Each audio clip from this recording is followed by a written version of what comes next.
ఇటీవల సుప్రీంకోర్టులో ఆంధ్ర తెలంగాణకు చెందిన భూస్వామ్య శక్తులు 1/17 చట్టం యొక్క చట్టబద్ధతను సవాల్ చేస్తూ సుప్రీంకోర్టు పిటిషన్లు వేసి ఈ చట్టాన్ని రద్దు చేయడానికి మరోసారి పన్నుతున్న కుట్రలను వ్యతిరేకంగా ఏజెన్సీ గిరిజన సంఘం, రైతు కూలీ సంఘం ఆంధ్రప్రదేశ్ జిల్లా కమిటీల ఆధ్వర్యంలో ఏలూరులోని జూట్ మిల్ వద్ద నుండి కలెక్టర్ ఆఫీస్ వరకు ఆదివాసీలతో భారీ ఎత్తున ప్రదర్శన జరిగింది.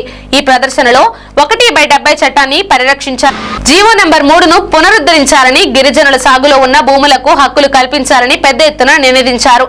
ఈ ధర్నాను ఉద్దేశించి రైతు కూలీ సంఘం ఆంధ్రప్రదేశ్ రాష్ట్ర కార్యవర్గ సభ్యులు ఎంఎస్ నాగరాజు మాట్లాడుతూ 1830ల కంటే ముందు భారీ నుంచి అల్లూరు కొమరం భీం బిరసముండ నాయకత్వాన భూమి, అడవి, నీరు, సహజ సంపదలపై హక్కులకై ఆదివాసులు చేసిన పోరాటాల నుండి ఆదివాసీ చట్టాలు వచ్చాయని, మహాత్తర శ్రీకాకుళ గిరిజన పోరాటంలో ఆదివాసీలు రక్త తర్పణ 1/70 చట్టం వచ్చిందని అన్నారు. రైతు కూలీ సంఘం ఆంధ్రప్రదేశ్ జిల్లా కార్యదర్శి షేక్ బాషా మాట్లాడుతూ రాష్ట్ర ప్రభుత్వం తక్షణమే సుప్రీంకోర్టులో ఇంప్లీడ్ పిటిషన్ వేసి 1/70 చట్టాన్ని పరిరక్షించి సమగ్రంగా సత్వరం అమలు చేయాలని డిమాండ్ చేశారు.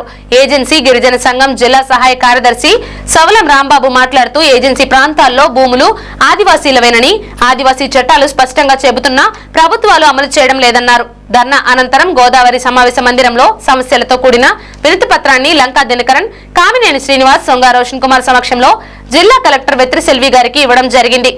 ఈ సందర్భంగా లంకా దినకరన్ ప్రభుత్వం దృష్టికి తీసుకెళ్లి పరిష్కరిస్తామని హామీ ఇచ్చారు. ప్రదర్శన ముందు భాగంలో వేసిన డప్పుల డాన్స్, ధర్నాలో ప్రజా కళాకారులు పాడిన పాటలు ఆదివాసీలను ఉత్తేజపరిచాయి.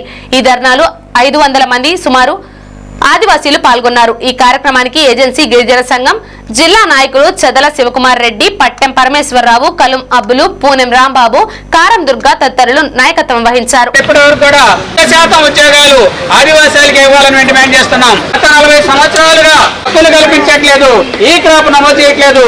కానీ ఈ 1/70 చట్టాన్ని సమగ్రంగా అమలు చేయాలని. నా పేరు షేక్ బాషా, నేను రైతు కూలీ సంఘం ఏలూరు జిల్లా కార్యదర్శిని. మేము ఈరోజు ఏజెన్సీ గిరిజన సంఘం, రైతు కూలీ సంఘం ఆధ్వర్యంలో ఈ నిరసన కార్యక్రమం చేపట్టడం జరిగింది. ప్రధానంగా సుప్రీంకోర్టులో 1672 మంది భూస్వామ్య పెత్తందారు శక్తులు 1/70 యాక్ట్ని రద్దు చేయాలని చెప్పి పిటిషన్లు వేసి ఉన్నారు. దీనిపైన ఉభయ తెలుగు రాష్ట్రాలు ఏ విధమైన స్పందన లేకుండా ఉన్నాయి. ఇదే 1/70 చట్టం రద్దయితే ఆదివాసీలకు తీవ్రని అన్యాయం జరుగుతుంది. అందుకనే హైకోర్టులో, సుప్రీంకోర్టులో కేంద్ర ప్రభుత్వం, రాష్ట్ర ప్రభుత్వాలన్నీ కూడా ఇంప్లీట్ పిటిషన్ వేసి వాళ్ళకి ఉన్నటువంటి 1/70 చట్టాన్ని పరిరక్షించాలి, ఆదివాసీల ఉనికిని, మనుగడని కాపాడాలని మేము డిమాండ్ చేస్తుంది. అందుకే తక్షణం జీవో నెంబర్ 3ను పునరుద్ధరించి ఆదివాసీ యువతకి ఉద్యోగాలు కల్పించాలని మేము డిమాండ్ చేస్తున్నాం. అదేవిధంగా గత 40 సంవత్సరాలుగా పోలవరం మండలం జిల్లెళ్ళగూడెంలో ఆదివాసీలకు అన్యాక్రాంతమైన తమ భూములకి సాగు నమోదు చేసి హక్కులు కల్పించాలని ఎన్నో మార్లు ప్రభుత్వ అధికారులకు విన్నవిస్తూ వస్తున్నా. ఇప్పటి వరకు వాటి సాగును నమోదు చేయలేదు, హక్కుల్ని కూడా కల్పించలేదు. దానికోసంగా మేము ఈరోజు వాళ్ళందరికీ కూడా సాగు నమోదు చేసి హక్కులు కల్పించాలని, ఈ క్రాప్ నమోదు చేసి పంట నష్టపరిహారాలను కూడా ఇవ్వాలని మేము డిమాండ్ చేస్తున్నాం. ఏజెన్సీలో ఉన్నటువంటి మా ఏజెన్సీ గిరిజన సంఘం, రైతు కూలీ సంఘాలు, అట్లాగే అఖిల భారత సంఘాలు ఇవన్నీ కూడా కృషి చేస్తూ ఉన్నాయి.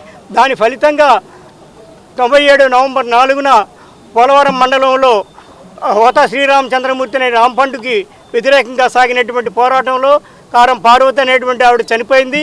అట్లాగే ఈ ఏజెన్సీలో ఉన్నటువంటి భూముల సమస్యలన్నీ కూడా తీసుకుని కమ్యూనిస్ట్ పార్టీలు కానీ, రైతు కూలీ సంఘాలు కానీ, ఏజెన్సీ గిరిజన సంఘాలు కానీ పోరాటం చేస్తున్నటువంటి క్రమంలో జీలిగిమిల్లి మండలంలోనూ, బుట్టాయిగూడెం మండలంలోనూ 36,000 ఎకరాలకి దొంగ పట్టాలు, దొంగ హైకోర్టు ఆర్డర్లు తెచ్చి జీలిగిమిల్లి ఎంఆర్ఓ ఆఫీస్ని దగ్ధం చేసిన సందర్భంగా ఈ గిరిజనులకే హక్కులు చెందాలని మా సంఘాల తరఫున ఉద్యమాలు నిర్మిస్తూ వస్తున్నాం. 40 ఏళ్లుగా మా సాగులో ఉన్నటువంటి ఈ భూములన్నిటికి కూడా హక్కులు కల్పించాలని మా పోరాటం సాగుతూ ఉంది. ఏజెన్సీలో ఉన్నటువంటి భూములకి, సాగు చేస్తున్నటువంటి భూములందరికీ గిరిజనులకి హక్కులు కల్పించాలని, పునరావాసం సమగ్రంగా అమలు చేయాలని మేము డిమాండ్ చేస్తూ ఈ కార్యక్రమాన్ని రూపొందించాం. కలెక్టర్ గారికి రిప్రజెంటేషన్ ఇస్తాం. తర్వాత ఇంతకుముందు కూడా ఇలాంటి కార్యక్రమాల మీద ఎన్నో ఉద్యమాలు చేసాం. మేము దీన్ని కూడా కొనసాగిస్తామని మీ అందరి ద్వారా తెలియజేసుకుంటా ఉన్నాం.